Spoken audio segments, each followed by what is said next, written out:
Good morning students, and today's session I am going to start the 6th chapter, that is the classes and the objects. Here, as we know that the object is a real world entity, so it takes the variable of a class. So whereas the class is a collection of data members and the member functions. Class is a collection of, it is a user defined type, okay, which will going to define a new data type, and it is a collection of data members and member functions. Okay. So here, before going to understand about the whole thing about the class, how we are going to declare the classes in program, how we are writing the objects, how we are writing the classes and all.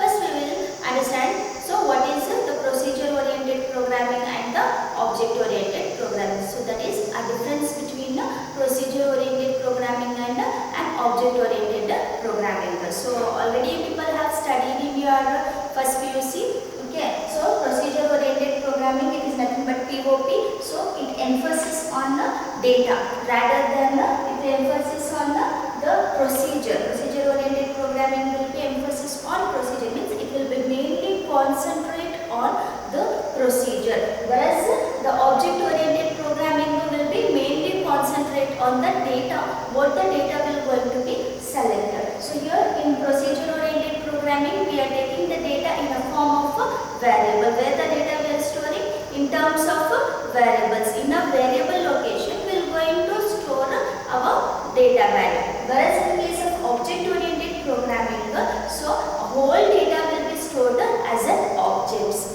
Okay, so as you people have already studied your many C++ programs, already your people have executed in your first PUC. So where you people have declared so many variables. Why you people are declaring so many variables? In order to store the data into it, in order to accumulate the data. So hence, in case of procedure oriented, object oriented programming, so the data will be included in a form of objects. The data can be accessed in a form of objects. So here in procedure oriented programming, it is a user defined data type. So where we are using it may be certain data types we have, so that is built-in data types, that is int, float, char and all. Okay, there are certain enumerated data types which are called as the user defined data types. Okay, so which is mainly how the user requires, so that type of data will be defined by using an enumerated data type. So hence in procedure oriented programming, the user defined data types is allowed, whereas in case of object oriented programming, the classes itself behave as a user defined type. Okay, so here in case of object oriented programming, what happens? So the classes itself will behave as the data type. Okay, user defined data type. However we are collecting the data, however we are collecting the functions, as per that it will behave as the user defined type. Okay, so in procedure oriented programming, we are creating the user defined functions. Okay, we are creating the structures and user defined functions, whereas in case of procedure object oriented programming, the functions itself will behave as methods. Okay, so where the methods can be accessed by the classes. Okay, so each method will going to be included in a class and it will be accessed by the class. So here we are creating the structures members, whereas in case of object oriented programming, we are creating the instance variables. Okay, so in procedure oriented programming, we are creating the members, that is the structure members. We are creating the structure using a keyword called a struct, whereas in case of object oriented programming, so here the instance of variables or an object will be created. Okay, so here let us come to the next topic, that is definition and declaration of a class. So how we are going to define definition and declaration of a class can consist of certain common terms. Which are those means? Here it specifies the representation of object and classes. Okay, the definition and declaration of class will represent the specifies the representation of object and class. So here we are going to specify what type of object we are creating, which real world entity we are using, and how the class is going to be created for that. Okay, so that will be defined here, and it also include the variables which are called the data members. So whatever the variables we are using, so that are also called as data members. And here in case of classes and objects, those will also also. Okay, the whole characteristics, whatever the characteristics will be there, so that whole characteristic will also be defined by this definition and declaration of a class. Okay, so then member functions are a set of operations which will be performed on data. So here we are writing certain functions which will be act as the operations for those data. Suppose if I am collecting some data like student register number, class, course, everything. Okay, so whatever the operation I am performing on that, so those operations are behaved as the member functions. Okay, so the member functions are nothing but the functions which are defined for the particular data, so where the data can be manipulated or operated. Okay, so here we also have the access specifiers. So access specifiers are the keywords, so which will define in a class definition. So it indicates that what type of data will going to be handled, and it will also provide the data security. The access specifiers allow the data members and the member functions to the security. So how it is providing the security? By keeping some limit. So in next topics we are going to learn about that. What exactly the access specifiers, how many types we have that all. Okay, so here just you have to understand that the definition and the declaration of the class will specifies the data members and the member functions. It specifies the representation of objects and class. It will take that variables where the collection of variables are called as data members. So here we are using functions. So those functions are behaved as the member functions which are going to be used as the set of operations which will be performed on data, and we also have certain access specifiers in our class, so which specifies that how the data will be provided security. Okay, so here the general syntax for declaring a class is, so here class name, then open bracket, so see class name, open bracket, so private colon data member function, protected colon data member function, public again colon data member function. So every class is ended with the semicolon. So this closing bracket indicates that the end of the body, and this semicolon indicates that the termination of the class. Okay, so here the definition of the class or the declaration of the class will start with the keyword called class. So here this class is a keyword. What do you mean by keyword? Keyword is nothing but it is a predefined word which has some specific meaning. Keyword means what? It is a predefined word. Predefined means already the developers have defined certain words which has some special meaning or special which are used as to perform a special task. Getting? So here the class is a keyword. Okay, so it is a predefined word which has the special meaning. What this keyword indicate? It indicates that whatever the next name it is coming, so that name of the class will be creating.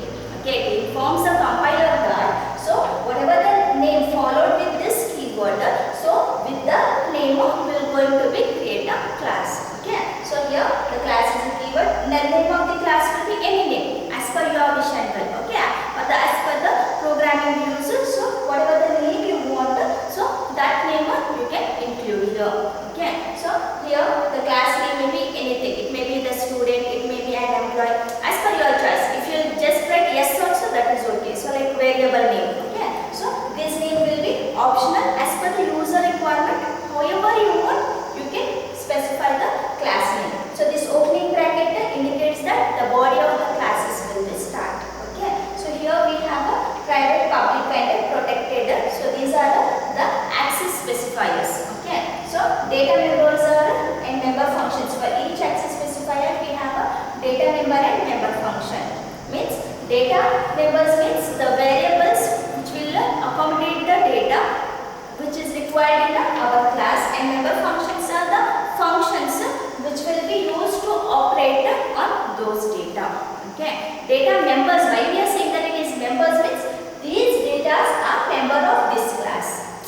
Okay, so generally for the data we are specifying the member data or data members. Okay, so member functions are those functions which will use to operate on only that data, only related. See here, this member function 1 is there. So this will be operate only on data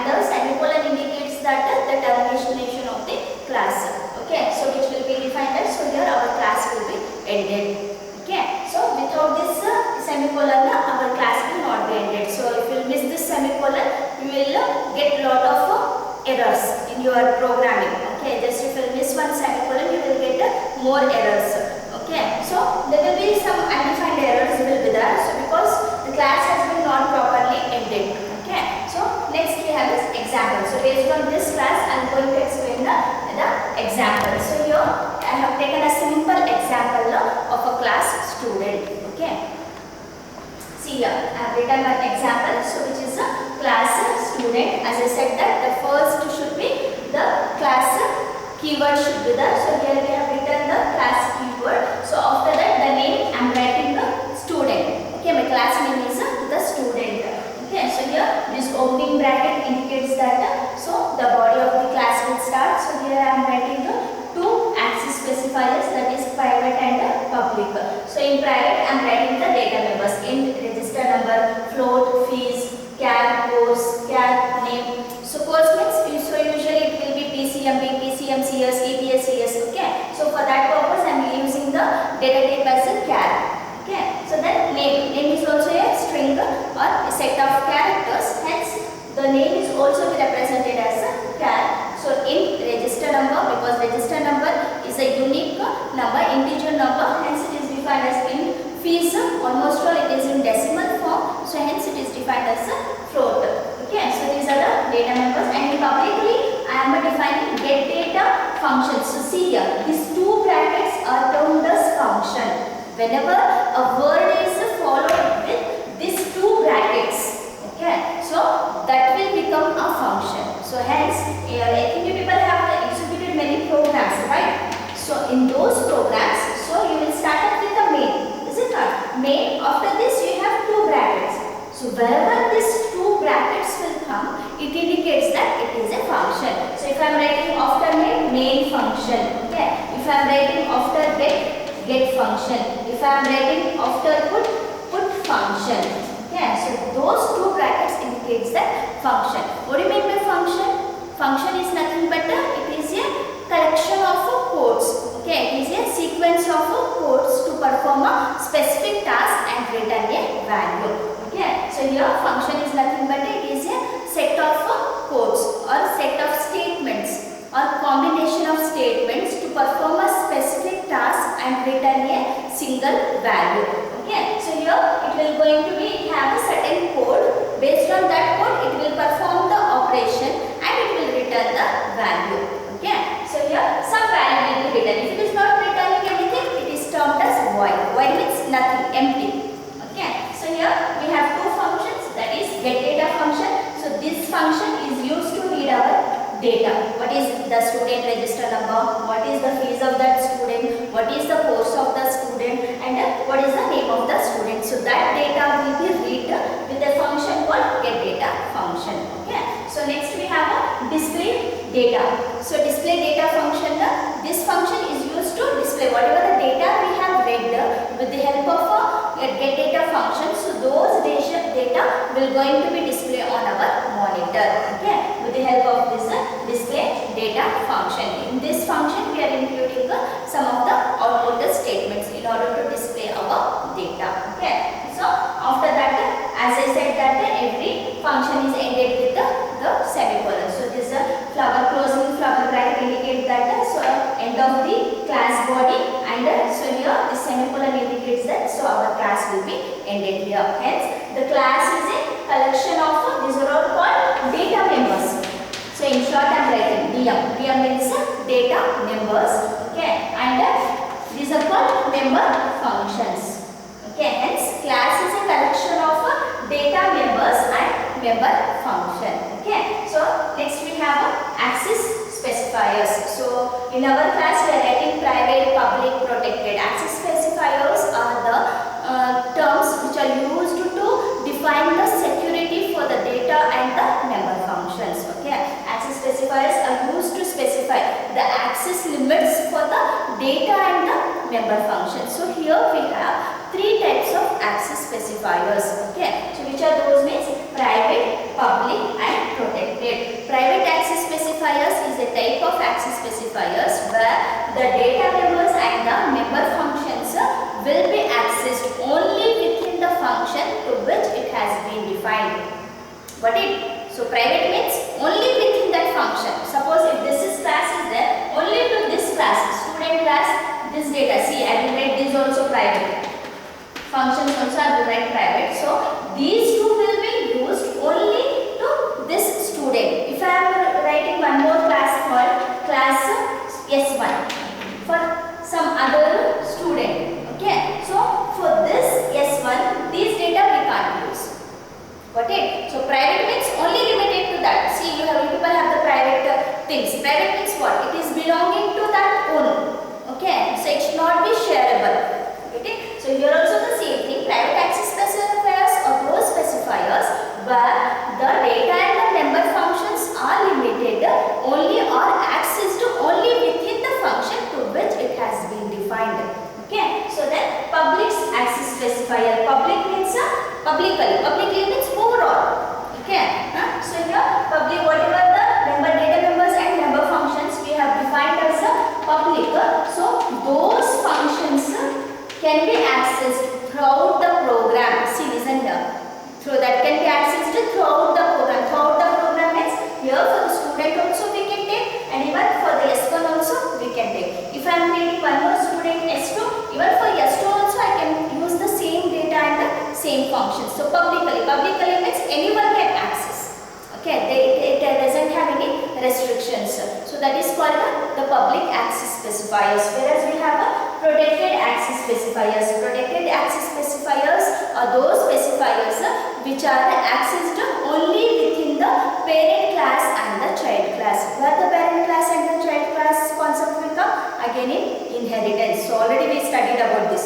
Inheritance is a concept of creating the newly classed by extracting the some or all the properties of the parent class. So where the newly created class is called child class. Okay, whatever the data will be exchanged or shared between the parent and the child, so that accessing is called the protected access specifiers. Whenever we are writing the protected, it means that so this class can be shared only with its child class.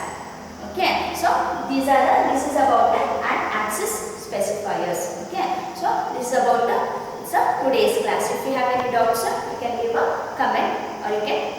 Thank you.